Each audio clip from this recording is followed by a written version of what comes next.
Team coverage now moves to Tampa, where the alleged terrorist used to live. CBS 4's Ted Scouten has reaction from people who live there now.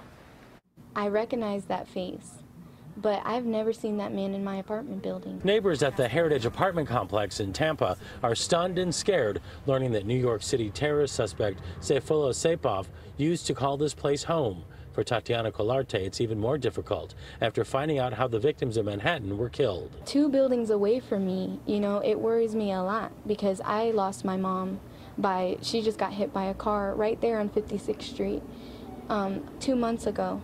And now, to hear that 8 people were hit by this man that was living in my apartment. FBI agents fanned out around the apartment complex looking for insight.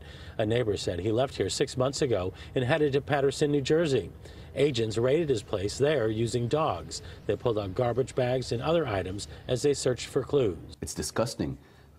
Of the worst crimes against God is to shed the blood of his creation while using his holy name. Tampa's Muslim community was pretty shocked, too, when they heard about the attack.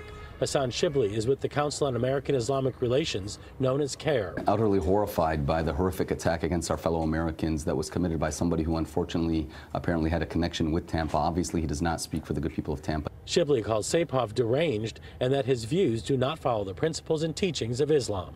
We can't let these criminals represent entire communities. They represent nobody but themselves, and we have to be stronger than to fall into their plan to divide us and turn us against each other. If we start promoting fear and hate of each other, we've allowed these thugs to win.